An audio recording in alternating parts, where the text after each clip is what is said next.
What a win for Kansas City in Week 6 on Sunday Night Football. 30-17 over the Detroit Lions. In my opinion, this was our best win of the season, our most complete performance all year long, and I cannot wait to break it down with you guys in just a minute. Here's what's coming up on today's show. We're going to go through what I'm going to call the overreaction meter. We're going to talk about my 4 biggest reactions coming out of our Week 6 performance. 3 of which I think are regular, and then 1 is an overreaction. We'll get into all 4 of those in a minute. And then we've got a couple winners and losers to discuss. 2 guys that I think performed phenomenally in this game come out of this as big winners, and 2 guys that I would have really liked to see more from. But before we get into all that, if you're fired up about this win, guys, subscribe to the channel. This is a great time to be a Kansas City Chiefs fan, and that means it's a great time to be hanging out with us on the Chiefs Report by Chat Sports because Rashee Rice is coming back, guys. We're going to talk about that. I think this team's prepared to go on a run, and you're not going to want to miss a minute of it, and you will not if you're plugged in with us right here. It's all Chiefs all the time. Let's get into our overreactions, though. First, defense is fixed after a rough Week 5 against the Jacksonville Jaguars. And my take on this one, guys, I don't think this is an overreaction. I think the defense had their best game of the season. I think the whole team did. But what they were able to accomplish against almost inarguably the best offense in the NFL has to be noted. Look at what the Lions were doing coming into this game to opposing teams. The last 4 weeks, after a bit of a rough Week 1, remember they were kind of gelling together a bunch of new pieces, as Lions fans made us aware of in the comments last week. They showed up and showed out, and we showed them. But this team, over the last 4 weeks, has really come together, especially on offense. They were averaging 40-plus points per game, almost 400 total yards, a lot of that coming on the ground through a strong rushing attack, and Amon-Ra St. Brown have been fantastic. Not last night, though. Last night was a whole different story. We held that team to just 17 points, less than half of 40, 297 total yards, less than 100 on the ground, and only 45 yards for their best weapon in Amon-Ra St. Brown. Just a fantastic performance from our defense, and we'll talk more about that later. But the third downs, guys, third downs were enormous in this game. After the first drive, the Lions go 2 of 3 on third downs for their first drive. Failed on that one in the goal line before they obviously were stuffed on the 4th and goal due to the illegal formation. But 3 of 8 after that. A 2 of 3 start and 3 of 8 on third down after that first drive. I tweeted about it during the game that getting off of the field on third down after that first drive, where we struggled to do so until the final goal line stand, was going to be key to this game, and it absolutely turned out to be so. Our defense really stood strong in those moments. The big tackle from Brian Cook on third down, getting the Lions off the field, limiting their ability to string together extremely long drives was a huge factor in how we were able to win this game. Let's get into our second overreaction, or maybe just reaction. Rashee Rice coming back is going to make us the best offense in the NFL. This has been a major point of discussion across Chiefs Twitter and all Chiefs communities over the last couple weeks. Something the Chiefs themselves are feeling is the case, and I don't think they're wrong at all. I don't think it's an overreaction that getting Rashee back is going to make us the best offense in the NFL, and I know you guys are excited to get him back. If you're as excited as me, get down in the comments and spam 4. Finally, guys. We've been waiting for it all season, and we're going to get number 4 back. So show him some love. Welcome him back into the fold. Spam 4 in those comments to show Rashee how excited we are to get him back in this offense. But think about how good things have been over the last couple games, even without Rashee at times. Patrick Mahomes is playing MVP-level football without his number 1 receiver. That is... I mean, just let's stop back. Think about that. How many quarterbacks in the NFL are going to put up numbers like this if you take away their top option? Very, very few is the answer to that question. His relationship with Rashee Rice, his chemistry with him, that's the guy you plan on having available, and you take him away. Obviously, there was some foresight that might be the case, but it's still a huge correction in plans. I think the suspension was longer than we thought was going to be the case. And Patrick Mahomes and the rest of this offense have navigated things brilliantly. We're top 10 in scoring. We're top 10 in total offense. We're top 10 in passing yards this season. All three of those without our number one receiver. Look at this depth chart. We've talked about this receiver depth chart. It's been a little bit since we brought it up, but it was something we brought up a lot on my early episodes on this channel. And the context was usually, gosh, is it injured? Gosh, does it lack depth? But over the first couple weeks, it's really revealed itself to be such a strong unit. Even without Rashee Rice, we've gotten fantastic performances from Xavier Worthy, Marquise Brown, Juju Smith-Schuster, Tyquan Thornton has really stepped up at times. Everybody has stepped up, and I think it'll continue to be the case when Rashee Rice gets back. It'll just continue to push this offense forward. If we can score 30 on the Lions without him, what can we do to worse defenses, which most of the NFL has a worse defense than the Detroit Lions do, when we have our number one option back? Let's get into the next reaction from week 6. It's time to move on from Harrison Butker. And like the first two, this is not an overreaction, guys. I wish it was. I wish it didn't have to be this way. Harrison Butker has been he's probably the greatest kicker in Chiefs franchise history. But it's time to, at the very least, bring in a competitor for him. We cannot continue to just be complacent with the performance because competition is necessary here. But you know where there's no competition, guys? On the quality you can get with Omaha Steaks and the value you can get with their Black Friday sale. And when you combine it with our promo code Chiefs, guys, when you use those two together, you can save a ton of money on some of the best steaks around. Guys, you know I love to have watch parties. You know I'm a huge football fan, whether it's Chiefs, whether it's the Oklahoma Sooners. Whenever I have my people over to hang out, I'm cooking Omaha Steaks. I've always got them available because they're always fantastic. My people are never disappointed when I bring them out. And the value you can get with their biggest sale of the year right now is unbeatable, guys. It's just like our Chiefs offense is going to be when we get Rashee Rice back. Their early Black Friday sale, you can save up to 50% off on select items. And like I mentioned off the top, I've got an exclusive deal for you guys. For the Chiefs Kingdom, you're going to get an extra $35 off with promo code Chiefs at checkout. Everyday dinners and effortless entertaining to unforgettable gifts, Omaha Steaks delivers the world's best steak experience.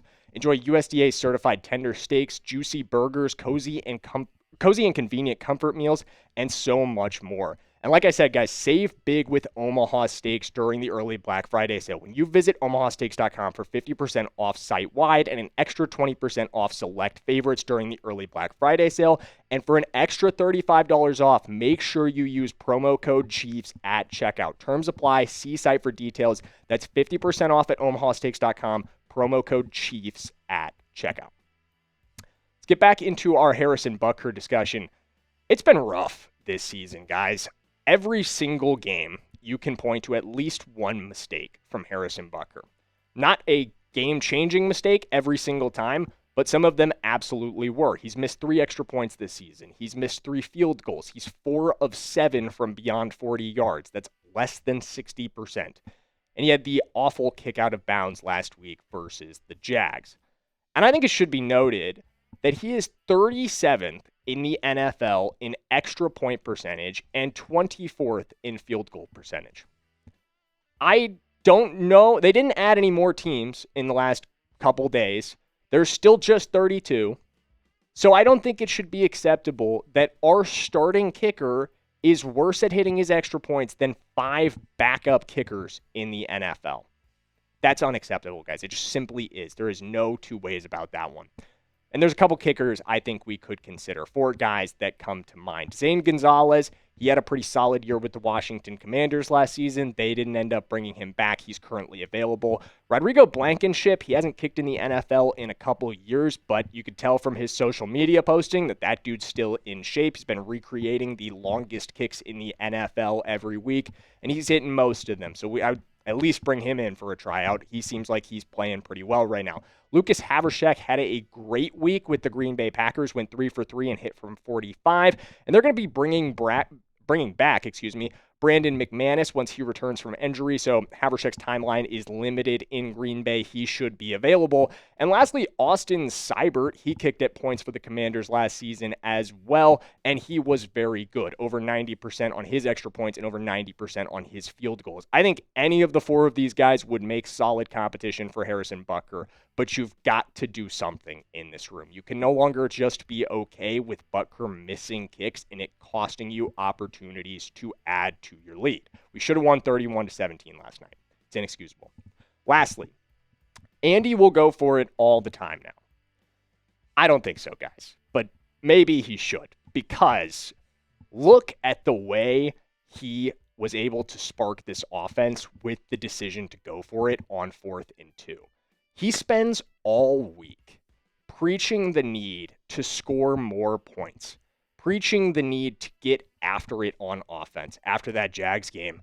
And you've got to give him credit. You've got to give him and Nagy credit for living up to that expectation, the expectation that they set themselves being aggressive in this one. Let's talk about 3 big moments that happened.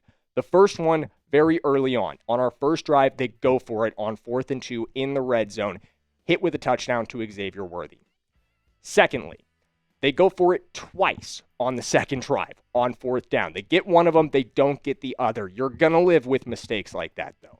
That's the mindset that you send to your offense, that you trust them, even when it doesn't work out. We also had 4 passes of 15 or more in the first half alone. The offense came out swinging against the Detroit Lions. And it really worked out for us because we were able to dictate terms to Detroit, a team that thrives on the ability to dictate terms to its opponent. That's what they tried to do on the first drive. They drain half the first quarter. They go straight down the field, shove it down your throat with the run game. But we responded. Credit to the Kansas City Chiefs for not being fazed by that first drive. They get into the red zone. We make a huge stand. And then our offense comes back with our own style and our own level of aggressiveness and forced them to get away from theirs. You can't run the ball down people's throats when you're constantly behind in a 2-possession ball game. But as much as that style worked for us last night, it's a very unprecedented one for Andy Reid. It's not something he does very much. On 86 4th and 3s or less in Patrick Mahomes' career, shout out to Andy McDonald on Twitter for this stat, we had gone for it exactly 0 times. 4th and 3 red zone opportunities. In Patrick Mahomes' career, 86 of them coming into that game, 0 prior to last night. Did you go for it versus kick a field goal? So this is very out of character for Andy Reid, but out of character in a positive way. Something I think we should see more, but something I don't think we can say we're going to count on seeing more. I think it is an overreaction to say that this is the new mentality of Andy Reid, who at this point in his NFL coaching career, maybe rightfully so, given all the success he's had, is probably pretty set in his ways, although he can clearly branch out from it from time to time. Let's talk about some Week 6 winners, some guys that really helped us drive this victory. Jalen Moore, man. We talked about it last night in my instant reaction. Really gave a ton of praise to Jalen Moore. But I don't think you can say enough about how important his performance was to us winning this football game. How important it was that he was able to come off the bench for Josh Simmons. Late notice on that. We find out during the day. I don't know exactly when Jalen Moore found out what the situation was going to be, that Josh Simmons is questionable with a personal issue. I'm guessing Jalen was told, hey, you might have to go tonight. About 2 hours later, we get the news that Josh Simmons is fully out and that Jalen Moore is 100% going to be our left tackle. And hey, that's tough anytime you got to do that in the NFL, but you got to do that against Aiden Hutchinson. You're going up against Hutch in this one, and Jalen Moore held his water. Jalen Moore played a fantastic game and proved that we've got great depth along the offensive line, something that any NFL team would love to have. And number 2, Noah Williams. Welcome back, man. So good to see you. After just 4 snaps for Noel in Week 5 against the Jacksonville Jags, he was out there and he was playing so well last night. I I'm just super proud of the way, as a third-round draft pick, he's been able to come into the NFL and come into his own extremely, extremely quickly. It's something that you just rarely see from young players in the secondary at the NFL level. It's one of the most difficult transitions in the sport. People don't talk about that a lot. There's a lot of focus on the transition that college quarterbacks have to make. But on the opposite side of that, college corners make an extremely difficult one as well. And Nola has made it quickly, and he has proven himself to be an essential element of this defense. That was a different unit with him in last night than we were in week 5 against Jacksonville. And I don't think that's a coincidence. The Detroit Lions are a much better offense than the Jacksonville Jaguars are. And Amon-Ra St. Brown, who was Noel's primary coverage assignment regularly throughout this game, he did a fantastic job. He limited Amon-Ra's impact, and that was a huge part of limiting the Detroit Lions in this game. Let's talk about some Week 6 losers, 2 of these guys. What the hell's going on with Christian Fulton, man? I don't have any information on exactly why he's a healthy scratch in this game, because he goes through the whole week of practice as a full participant. And then we get the stunning news after expecting to see him get to make his first appearance with the Chiefs since week 2, where he leaves with an ankle injury. He's played less than 30 snaps this season for us after signing a 2-year, $20 million contract. He's a healthy scratch. What are we doing?